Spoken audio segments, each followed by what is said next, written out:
Carousel is spinning. In Chicago, Brian Griese goes for Rex Grossman and likely has until the Bears' November 4th bye to keep the job, or else Kyle Orton could get a shot. Orton almost beat out Griese for the number 2 job this summer.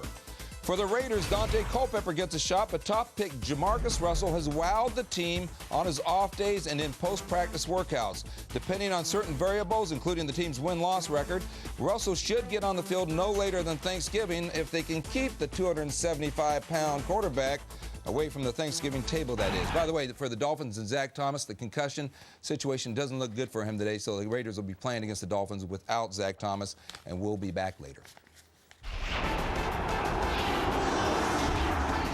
On the brink of breaking the all-time TD record, and still young at heart, Brett Favre on why he can't stop feeling like a kid every time he hooks up for 6.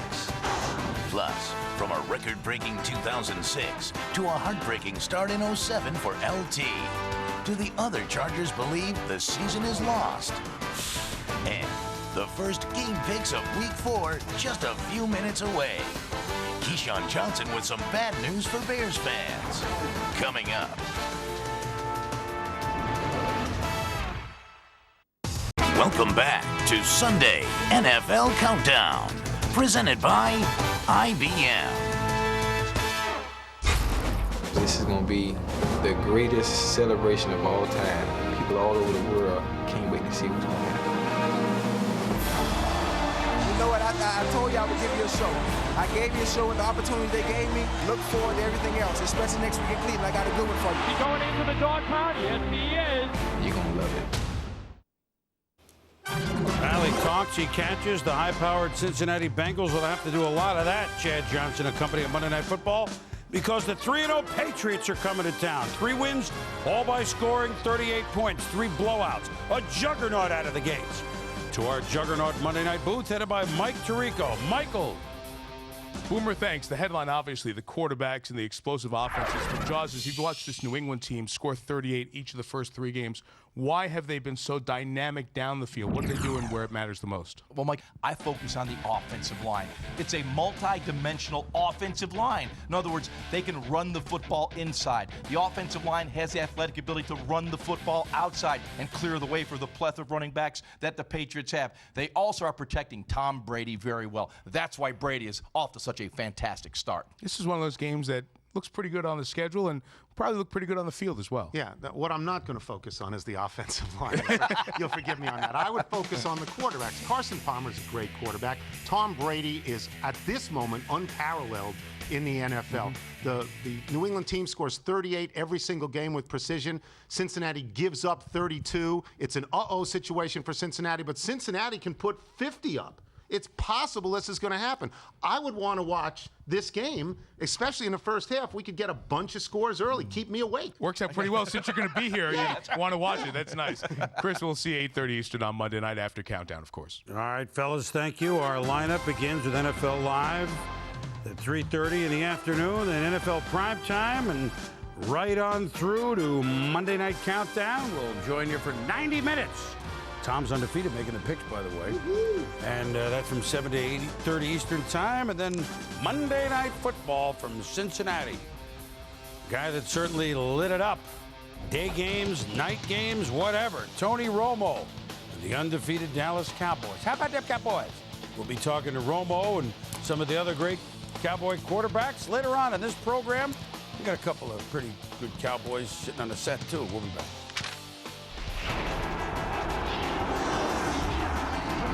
Did the Bears make the right decision benching Rex? What they're saying in the Windy City. We need a change. See what the new guys see if they can do better. Why Chicago won't like what Tom Jackson has to say. Plus, game picks next. Will handing Grossman the clipboard cure the Bears this week? The coach, Mike Ditka, has the answer. Hey, this is Ben Roethlisberger of the Pittsburgh Steelers, and you're watching Sunday NFL Countdown. Griese warming up in Detroit. The Bears have switched their starting quarterback, you might have heard, as Chicago is at the Lions. Rex Grossman benched, inevitable this week. Our Steve Young has been restless all over the week. Hey, thanks, Boomer. A quarterback-themed show in a quarterback-centric league? Maybe we're on to something. Maybe every week from now on. Anyway, the Chicago Bears quarterback situation. Was it time, finally, to put Rex Grossman on the bench? How about a long time ago was time? I think at this point, this team might be broken because of the consistent mistakes that Rex has made, especially in game-critical moments with big interceptions. What Brian Griese is going to do for this team, he's going to come on, settle it down, not make those critical mistakes, manage his way through the season, and see if they can save something and get into the playoffs and allow this defense to start winning ball games. All right, Steve, thank you very much. We'll see you throughout the show. For the Chicago Bears, it's truly late September, and they really should be back at school. The defending NFC champs, 1-2, bumbling on offense, scoring only 33 points in those 3 games. So Rex Grossman out at quarterback, and I'm going to do this for you, Tom. Lovie Smith making the announcement Wednesday. Brian Griese's our quarterback. He's the 22nd Bears quarterback to start since 1990. See what you started, Coach?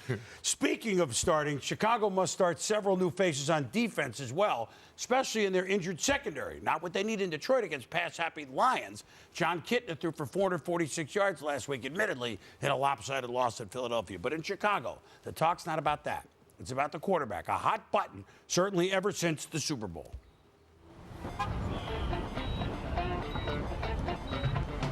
We need a change. It's a very good idea. It's about time. A long time coming. Brian Griese will be our starting quarterback this week against Detroit. I don't really like Grossman that much. You know, he promises every game after every game, you know, everything's going to be better. Never happens. So Griese's the way to go. Go Bears! Grossman back, pressured by Hatcher, throws it right. Henry intercepted at the 28 again. What do you got to lose? I mean, Grossman's not doing the job, so let's give Griese a chance. I mean, Griese's not going to throw any more interceptions than Grossman. I think Grossman's the answer, and eventually in the next 2 or 3 games, Grossman's going to be back starting, and the city's going to love him. I'm ready for the challenge, ready for the opportunity. Yeah, good thing the Cubs won this week because it took some edge off the Windy City. I mean, people are still happy at Ditka's and all the other fine establishments. Is Brian Griese the answer for the Bears, Coach? What do you think? Well, I don't think it's necessary to be the answer, but I know he can't be the problem. And I think why he's going in there is to manage the football game. What I mean by don't turn the football over. You can throw incompletions. You can even get sacked. Don't throw interceptions. And I think that's what Lovie told him. Now, defensively, they got to get better on 3rd down, and they got to be able to run the ball. Emmett, they don't run the ball very well. Coach, you're right. They don't run the ball very well or very effective. But I do believe that Brian Griese will bring a lot of stability at the quarterback position. Number one, you said it, you hit the nail on the head. He's not going to turn the ball over. Plus, he's going to stabilize that offense and make things a lot better and help that offense become more efficient. You know, look. He wouldn't be on his 4th team if he was all that good. I don't want to put a damper on all the Bear fans. He has a different challenge than what Rex Grossman had. That defense won't play the same. No Tommy Harris in that lineup, Nathan Vasher, Tank Johnson in Dallas, Mike Brown out of that lineup, going to be forced to play quarterback to win the football game. I want to see what response he has. Before we anoint him, let's see what happens. So we're not anointing anybody. No better chance to do it than Detroit. I know Rex Grossman wishes that he had gotten one more start. One more start. Man, he had a year and a half. I'm not saying it's not the right move. I'm saying, look, you're not putting Joe Montana in the lineup. That's all I'm saying. Very many teams don't have Joe Montana or John Elway. Oh, you know, Tom Jackson. That was said. You're 1-2. But I think somebody up north is 3-0. I'm extremely excited about the move, and I know Ashton Kutcher's extremely excited about the move because he is a Chicago Bear fan. Oh, okay. And all right. Lovie Smith, you finally got it done, and I'm so glad for you. You finally are going to help the city of Chicago. You finally are going to. Help them by getting to the Super Bowl. No, they didn't win. Well, but finally, though, I think he's doing a terrific job making this move, making this decision to get this team where they need to be. Rex Grossman wasn't the answer. It's just simple and plain. They drafted him, and he wasn't the answer. Well, you know what? Well, what does Demi Moore think? Name dropper. I just know what is going on? I just know he likes Aaron the team. Kutcher. What's his name? We know why Grossman was in, right? Because his ceiling was high. The basement was low. Griese, it's a little bit different. From veteran observers of the Bears, What Greasy has offered already is a ball distributor, not just you're the first target and that's all I'm looking at. You run the second or you're the third target, get ready for your check down. A veteran presence in the huddle. That seems to be the feel in Chicago this week. So let's see what a little calmer deal in Chicago can be as they begin 3 division games. That's why the move had to come now. At Detroit, at Green Bay Sunday night, and home to Minnesota. We'll know how it's working out in 3 short weeks. And we'll, I thought I picked up ground last week. About football. Yeah, Coach Ditka had the early lead, but we're still in September. I thought I picked up ground, but I guess not. Everybody else was 10-5. You guys are sneaky. So you know what? We're going to move these picks around this week. So the NFC North could be bunched if Green Bay loses, Chicago win. But if it goes the other way, could be Green Bay up by 2 games and everybody. So let's start with that division. Bears at Lions with Greasy today. Who is it? Well, I think the Bears, it's a must-win game. I think they're going to win the football game. They're going to find a way to win this game. Yeah, I'd say the same thing. I'd say the Bears. I like what they're doing, and they made a good move in benching the other guy. And pending what I just said, Brian Greasy is an awful fast starter. When you put him in the lineup initially, you usually get great results, and I don't think that's going to change today, Bears. I think the Bears also. I think Brian Greasy is going to bring a lot of stability at the quarterback position, which is going to open up other things for the Bears to do that they could not do with the previous quarterback. You know, Detroit's 2 out of 10 games toward that declaration that they could win 10. They've had a nice start. I think it's the Bears, too, though. I just do. I think the division starts to tighten up a little bit. It's going to be a test, though. It's going to be a test. Absolutely. I tell you, that offense they got up in Detroit is pretty special. Chicago better worry about giving up 31 points in the second half last week. That's what I'd be looking at. All right, speaking of that, Packers at the Vikings. What do we think here? Well, it's not a good place for the Pack to play, but I love Favre. And I think he's going to get a job done. I like this football team. It's got a lot of youthful enthusiasm. I got to change seats with you because I'm always going behind you, but you're right. I got to take the Packers because of Brett Favre and what they're doing, TJ. Well, the Vikings don't have a real viable offense except for Adrian Peterson. So, yes, I believe that the Packers will outscore Packers. It's a great day for Brett Favre and Packland and Mississippi land. It's just going to be a great day for Packer fans and the nation to watch Brett Favre go out here and throw for touchdowns today. Minnesota doesn't have a good run defense. It doesn't matter because Green Bay didn't run well, but that means the pass defense, something's got to give. We're all on the Packers, too, huh? Yeah. That one smells, but I'm on the Packers with you. All right, now we'll talk about this game later. 2-1 Bucs at 2-1 Panthers for first place in the NFC South. What do we think? I tell you what, I'm very impressed with the Buccaneers defense. I mean, I know they're offense, and I love Garcia. He's crazy, but I love him. But I think defense is going to get the job done. I like the Bucs. Both of my old teams, but I think I'm going to have to take the Tampa Bay Buccaneers. Although Brian Kelly's not playing this game, they need to disrupt at the line of scrimmage Steve Smith. He'll go off and have a good game against the Bucs, but I got to stick with John Gruden. Until somebody covers Joey Galloway, I'm going to stick with the Bucs. But I finally get to say it. We're all on the Buccaneers. Good. We make up one. Maybe. I'm on the Panthers, the NFC version of the Yeah Buts. We'll be back. It's one of the most glamorous positions in sports. Troy Aikman and Roger Staubach tell Tony Romo how to handle being the quarterback of the Cowboys. Plus, crucial fantasy advice before you finalize your Week 4 lineup. Matthew Berry sorts out your stardom-situm dilemmas. And Short ox! Short ox! Short ox! Richmond, Florida, Buffalo! Brady, Manning, McNabb, Palmer, and more. Some of the best QBs are wired for sound. Coming up.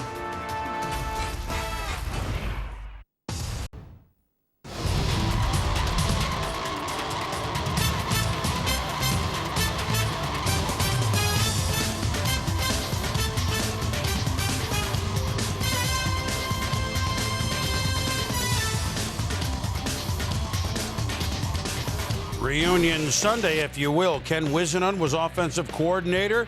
He's head coach of Arizona. Russ Grimm was assistant head coach. They're at Arizona against Pittsburgh. More on that later. Jamal Lewis going against his old team, the Ravens. He's now a Brown. Matt Stump the Shop comes back to Atlanta as quarterback of the Houston Texans. And about it, Dante Culpepper, here last year in Miami. He's back now with the Raiders. quarterbacking against the Dolphins. So, reunion weekend, here's our tip drill. Pittsburgh, one of 5 teams to begin 3-0, by the way, since 1990. 76% of them make the playoffs. New coach Mike Tomlin, lots of old staff like defensive coordinator Dick LeBeau and company. Lots of guys with Super Bowl rings from 2 years ago. They're at Arizona, coached by, as you saw, Whisenhunt, Russ Grimm, and a few others who have those same rings. Cards 1 and 2, they dusted off Kurt Warner last week in impressive relief of Matt Leinart. Coach, both could play again today. Could the 2-quarterback system work? I don't like a 2-quarterback system, but I think in this case, you got to have Kurt Warner on the football field. I'll tell you why. Because he's going to get a lot of zone blitzes. He's going to get unusual defensive packages. He will get rid of the football. He will not hold the ball back there. You got to have him in there. Well, Coach, it's a battle of Lewis versus Lewis, Jamal and Ray, the battle of the old Browns and the new Browns. Old Cleveland squad, Ravens 2-1 with a last-second win last Sunday. The new Browns 1-2, last-second loss last Sunday. Baltimore has also employed the 2-quarterback system all 3 games this year out of necessity, with Kyle Bowler coming in to spell a hurting Steve McNair. Keyshawn, back to Jamal Lewis. You got to think he's got a chip on his shoulder today. He probably does, but hey, Jamal Lewis meet Ray Lewis in the defense of the Baltimore Ravens. They're going to be after you all day long. Remember, this isn't practice, this is a game, and I know you and Ray Lewis left on bad terms. Who knew when the Falcons traded highly regarded backup quarterback Matt Stump the Schaub in the offseason that it was the year Atlanta needed to keep their quarterback depth chart intact? Now, with no Michael Vick, his one-time backup Schaub back in Hotlanta as starter for surprising 2-1 Houston. The Falcons are 0-3, and when you tack on the way they finished last year, makes them losers of 6 straight, 2-10 last 12, the dirty dozen for the one-time Dirty Birds. Tom, Schaub's been impressive, hasn't he? Well, he has been very impressive. He's been distributing the football, 8 different receivers last week, but he's going to be working without a viable run game this week. The tip is who's going to run the ball. Sam Congatto, no Amon Green. Is Ron Dane a viable option? I don't think so. Let's see how they get the running game going to get some balance, Boom. Tom, last week the Oakland Raiders snapped an 11-game losing streak dating back to last year. They're in Miami today where the Dolphins look to get off the schneid first time this year. They're 0-3, and they know that only 5 teams have ever rebounded from an 0-3 start to make the postseason. The playoffs are where, once upon a time, Dante Culpepper used to play football. Today he's in Miami to start for the Raiders against a team he played for last year, the Dolphins. Emmett, when you were a Cardinal going up against the Cowboys, what's that feeling like? You know, Dante Culpepper was kicked to the curb by the Dolphins. He's back this week with a vengeance on his mind. Expect him to play well and expect him to prove that the Dolphins made a big mistake. Boom. I know that you weren't kicked to the curb that way. You kind of felt strange when you're playing that time against the Cowboys. Brett Favre, always smiling, never feels strange. The Packers at the Vikings. More on number 4 in a moment. From the Lambeau Leap to the helicopter, Brett Favre never hides how much he loves the ride. Some of number 4's favorite targets reveal their all-time favorite Favre celebration. And what do Tom Brady, Peyton Manning, Donovan McNabb, and Carson Palmer all have in common? They all think they're too cool to say hype. The main event finds out why. It's a celebration of quarterbacks. Coming up. Be a quarterback. It's a very difficult thing. It's not something that can be done by just anyone. You get hit in the pocket, it hurts. You can't worry about getting hit on the football field. It's going to happen. You have to be prepared for that. You have to be stronger than that. Sometimes I like when it happens. Yeah, that's a big day of football in the NFC. Trust me, we're going to look back at Week 4 at season's end, and many of these results today go a long way towards determining a division. Like the NFC South, Tampa Bay and Carolina, they're 2-1. Atlanta and New Orleans, they're up the track already at 0-3. The leaders meet in Charlotte, a matchup that's been finer for Carolina. Panthers have swept this series 3 times in the last 4 years. Keyshawn catching 3 touchdown passes against Tampa Bay in the 2 games last year. Way to go, Key. But the Bucs have an improved defense, and can we say this enough? Jeff Garcia wins. They've been getting big plays, the Bucs have, in the passing game. And on our IBM field, fellas, show us how they've been getting it done. Well, Boom, the only way you can get those big plays is if everybody is doing their job blocking. We've got one of the best blocking wide receivers ever. Key, tell us how it's done. Well, I think the one thing that you got to think about is in this particular instance, you got the New Orleans Saints and Michael Clayton making a big block for Joey Galloway, getting him downfield, Joey Galloway off to the races and running. And if you look at this next clip, obviously see me shine. You know, as they always say, we want the football, we want to catch balls. But in this particular instance, we dump off the ball to Mike Allstott. All I do is simply get in the way of Fred Thomas, make the block, Allstott off to the races. It's very simple and easy. Here's another one, crossing the formation. Not allowing the linebacker to get up the field at the point of attack or get underneath me. It's very simple and easy. But the one thing that you got to start with, you have to want to do this job. You have to want to be able to block. And as Coach Dicker snaps the ball to Emmitt Smith, and I'll explain to you exactly what it is. Push up the Tom, drop your hips, not let Tom over the top or underneath. And if you start to lose him, push him by you so that Emmitt Smith, oh, I don't know if he still has it, can run by you. It's a wheelchair now. And that's the sort of thing that you have to be able to do when you're playing a wide receiver position, because one thing, you're not going to show up in the newspapers on a Monday. You're not going to get paid to do this. And most wide receivers, they want to catch footballs. There's not very many left in the game that will do this. You may have a Michael Clayton, a Muhsin Muhammad. From time to time, you have a small guy like a Steve Smith. I know when you're a coach, you really appreciate those guys who go downfield and block. I mean, over my career, I've known a lot of them that had those no-contact contracts. You don't want to draft that guy. Nope. I can tell you that for sure. We'll be back with a lot more. Stay with us. Last season's best backs are struggling, while LaDainian Tomlinson and Larry Johnson aren't finding the hole. LT versus LJ coming up. Plus, after benching Rex Grossman, is there any love he lost between Jason Krause and the Bears head coach? And is it possible the Dallas Cowboys are better off with their new coach? We talk tuna versus Wade Phillips next. IBM Field is about getting it done. When you're ready to stop talking innovation and start doing it, visit ibm.com/do.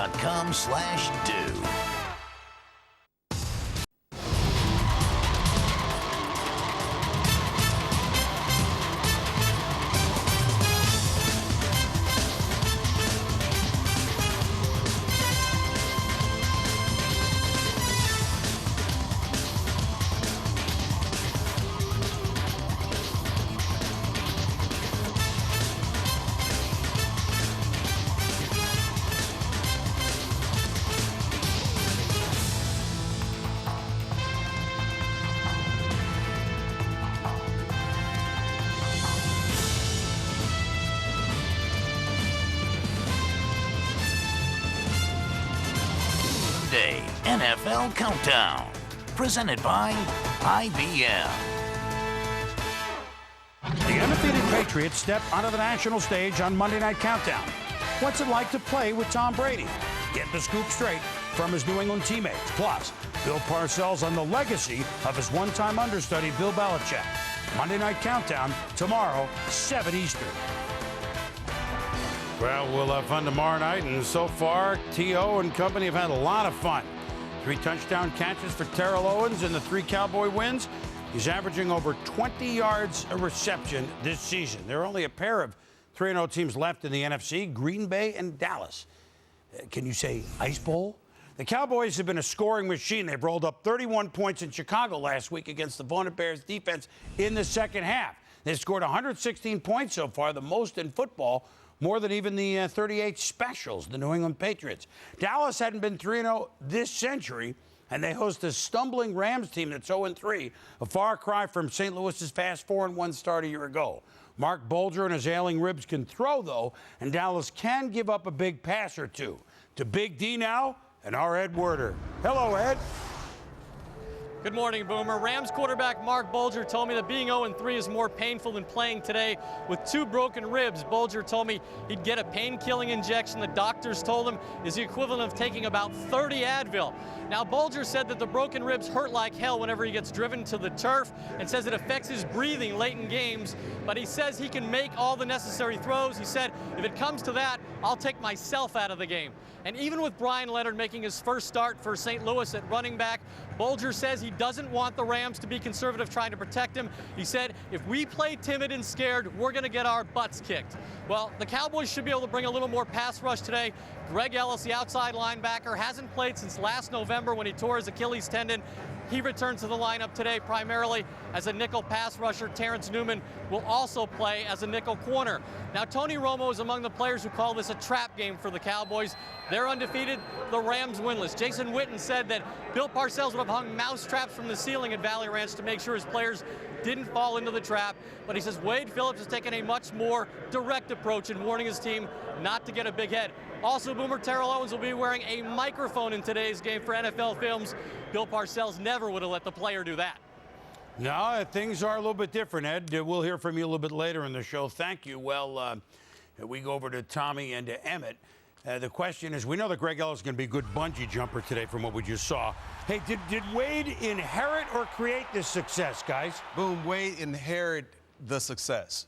Bill Parcells left this Cowboys organization and left Wade Phillips with a Lexus, a brand new Lexus, full of gas, and Jason Garrett got the tires rotated, the oil is changed, and now they're ready to roll. Well, Coach Parcells always talked about shopping for the groceries, and I think he did that. But Wade is cooking this meal, and it smells a little bit different because he's got them happy and confident. In fact, I think they're having the most fun of any team playing football. Welcome in the coach. Most fun of any team playing football. Any new coach, when you take over, you inherit personnel.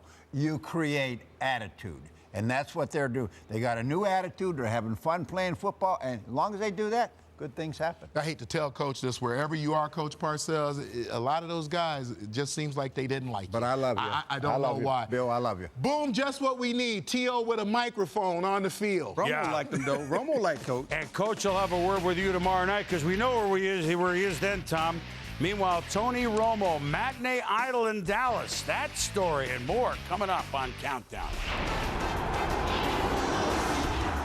The QB TV edition of Sunday NFL Countdown rolls on. Eli Manning or Donovan McNabb? Which QB will get his team back in the hunt today? And Brett Favre on why the fun begins after he throws a touchdown pass. You play as hard as you possibly can, but you enjoy the game, have some fun doing it. Plus, former Cowboy quarterback legends Roger Staubach and Troy Aikman get Tony Romo ready to handle the pressure of superstardom in the Big D. And it's a pivotal week 4. Who to start and who to sit. And last-minute must-have fantasy advice. Next. Around the League. Brought to you by DirecTV. For the most sports in HD, you have to get DirecTV. Fantasy Break at 4:30 and 7:30 presented by DMC. Inside the Numbers. Brought to you by Visa. Go on, live life. And remember that no matter what it takes, life takes Visa.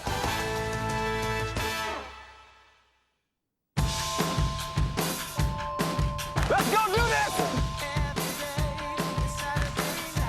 He's throwing to the end zone. Touchdown! Fires towards the end zone. Touchdown! What a throw! Oh, we're having fun now! Every day is Saturday night. Throw the ball. Fire. Touchdown! That's my favorite play. This is the ball game. Going toward the end zone. Touchdown! Touchdown! That's the record breaker! Yeah, baby! He has been throwing touchdowns seemingly forever. For 4 years as a starter at Southern Miss, a long time ago. And, of course, Brett Favre has thrown 420 of them as quarterback of the Green Bay Packers since 1992. Every one of them has made a lot of folks celebrate, especially number 4. Here's Rachel Nichols.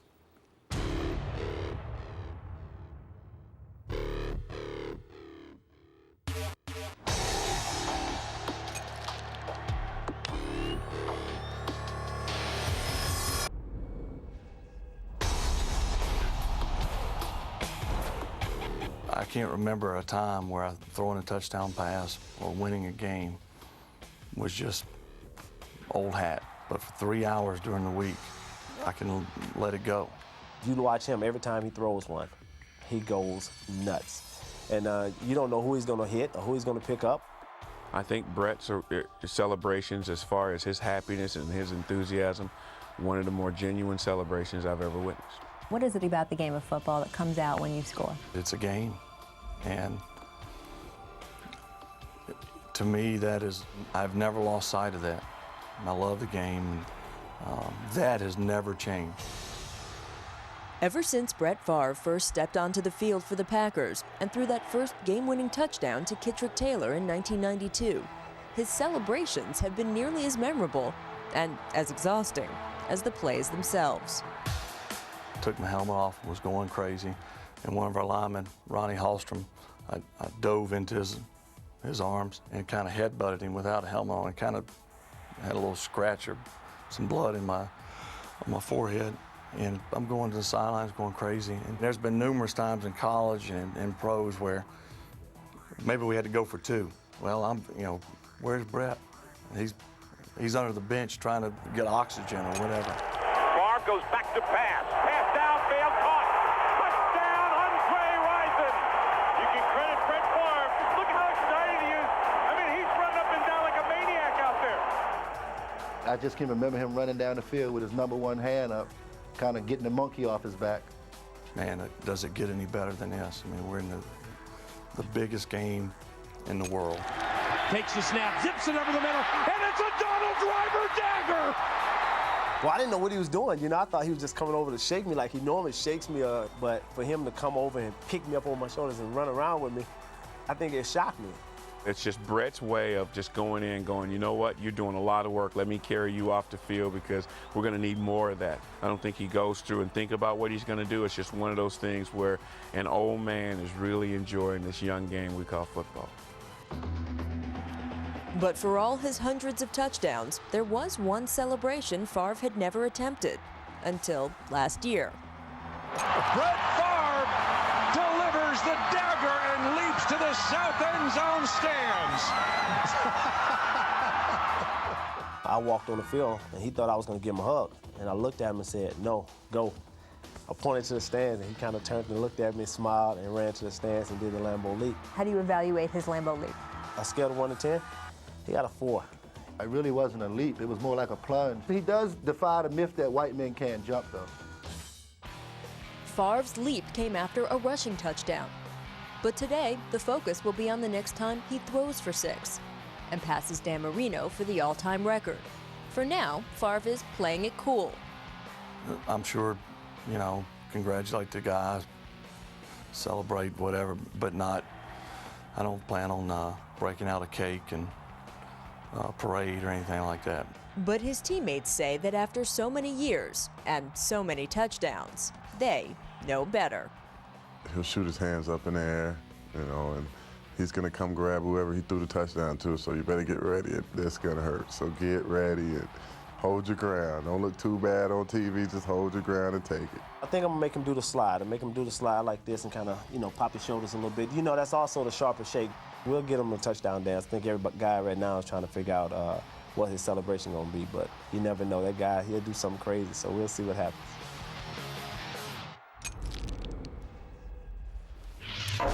It's just fun, isn't it? It's just fun.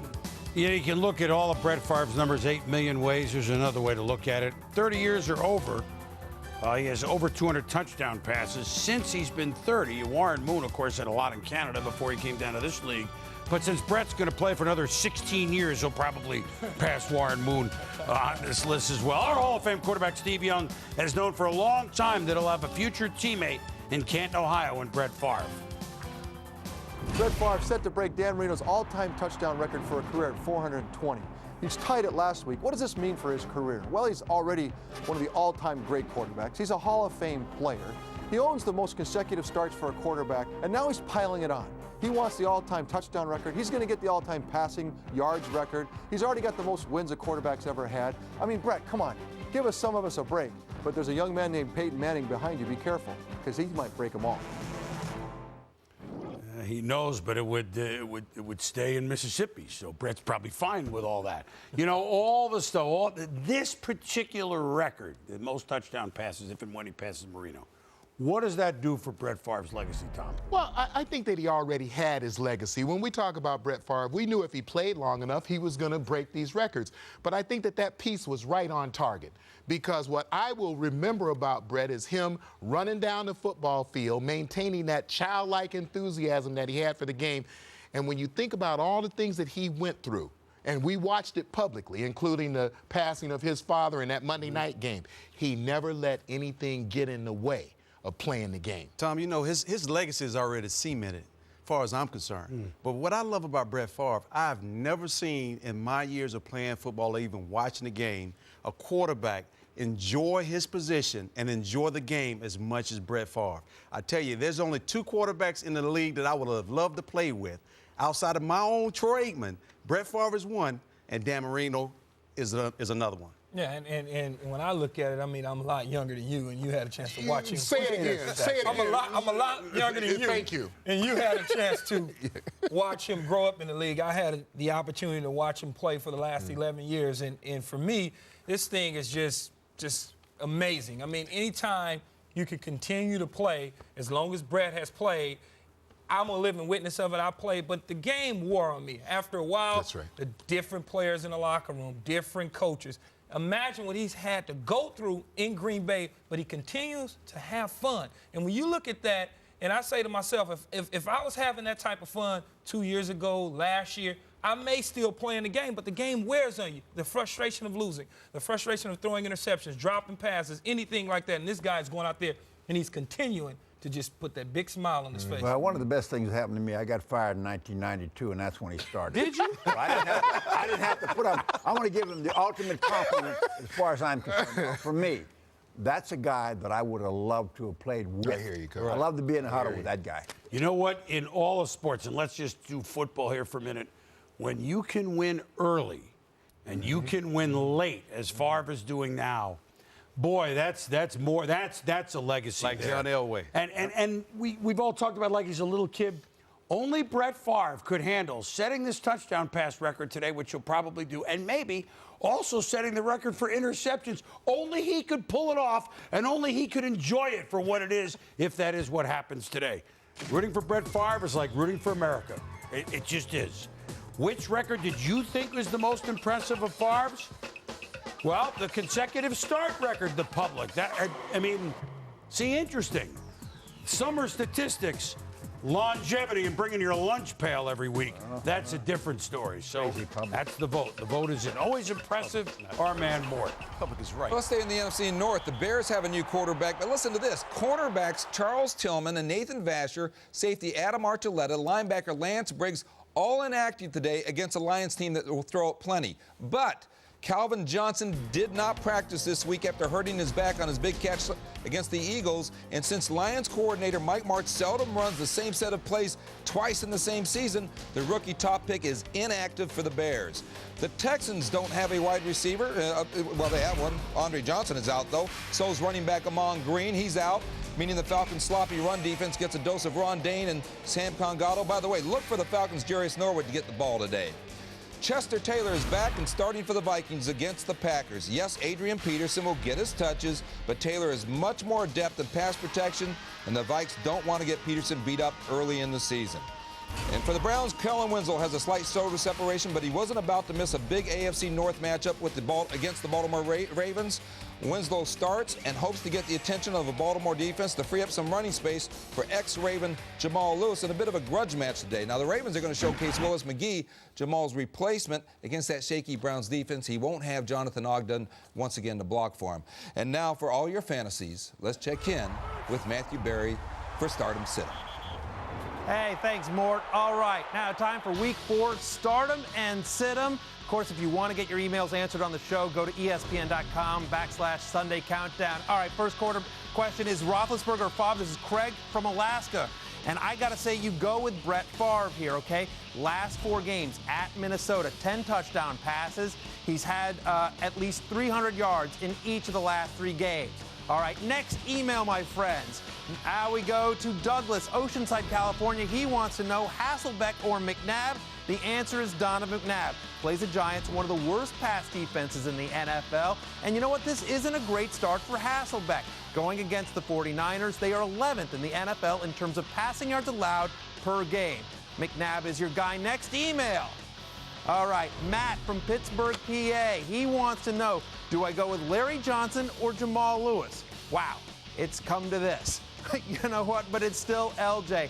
Jamal is not going to have a good time against his former team. The Ravens have not given up a rushing touchdown at all this year. You got to go with LJ, even though it hurts. Next email. All right. Now Nigel from Surprise, Florida. He wants to know, he's got a flex question, Kevin Curtis or Brian Leonard, the rookie for the Rams, and I say you go with Leonard. When a flex question comes up, I will almost always go with the running back over the wide receiver, and I expect the Rams to try to run against Dallas on the road. All right, now 5 sleepers for you today, and we continue with QB TV. I like Brian Griese against the Lions. They're giving up over 275 passing yards a game, and Chad Pennington. You know, no team gives up more passing yards a game than the Buffalo Bills. Boomer, we send it back to you with Ron Dane expecting a good game as well. All right, Matthew, thank you for the tips there. Back to the NFC now, and a different sort of important conference game. Sunday night, Eagles are at the Giants. The winner being able to say they turned around an 0-2 start and ended September at 2-2. Last week, Donovan McNabb in Philadelphia, wearing whatever that yellow and light blue concoction was, roared to a 42-point first half to shake themselves from their doldrums. At the same time, Eli Manning, the much beleaguered defense of the Giants, did the same thing, turning in a 21-0 second half on the road at the Skins, not to mention a last-minute goal line stand as well. These two NFC East quarterbacks, quiet by nature in public, may not be the same way on the field. Here's quarterback soundtracks. This isn't an unfamiliar spot, but we know what to do. Learn to get it on!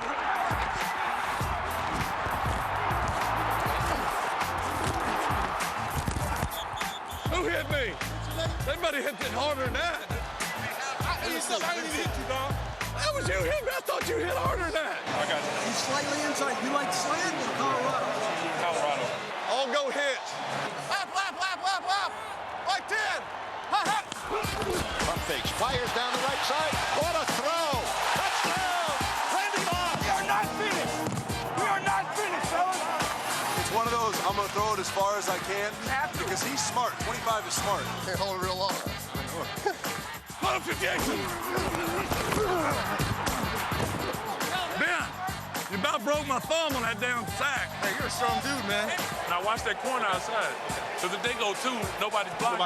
Back goes McNabb. He dumps it off to Westbrook. Looks for a block. Leaps over a man at the 40. McNabb's perfect. The only incomplete is the one that he threw away. I'm talking about. I always wait to sports center. Never watch. Far quick throw on the slant. Got his man cutting right. Yes. Into the clear. To the 20. To the 15. 10. 5. Red Jennings.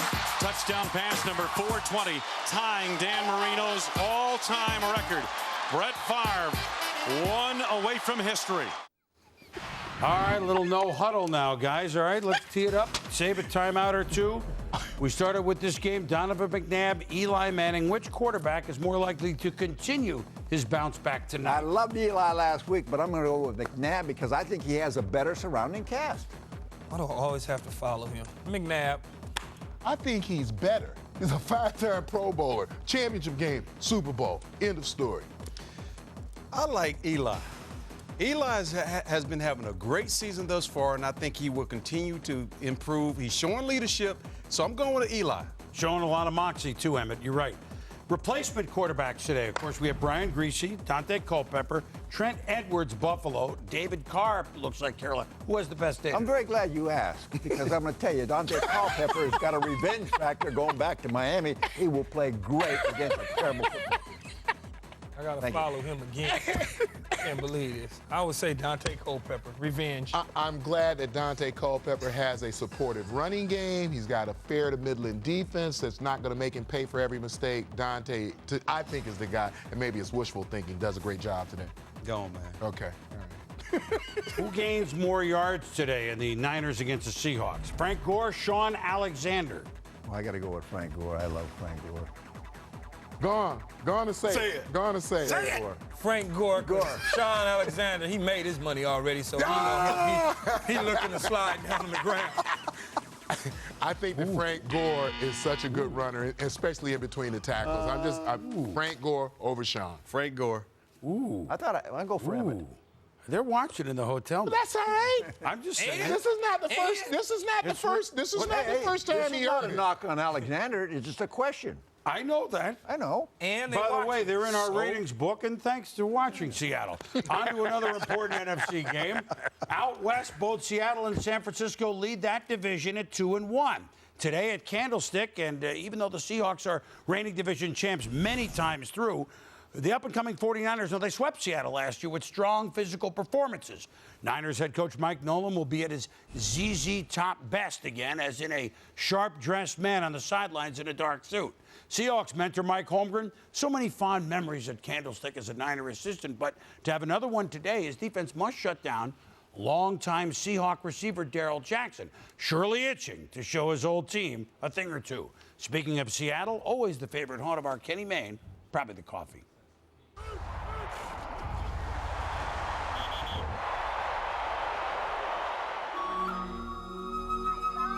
In every city, in every town, in every American hamlet, children from every background, of every color, and of both genders, are united through one eloquent word. Hike! That's how a football was meant to be snapped, but as quarterbacks mature, they realize they sound like dorks yelling hike, so they alter the expression. While some quarterbacks use hike's closest cousin hut, professional commercial artist Peyton Manning says whatever pops into his mind. And then there is Tom Brady, whose Jedi ways allow him to summon a snap without saying a thing.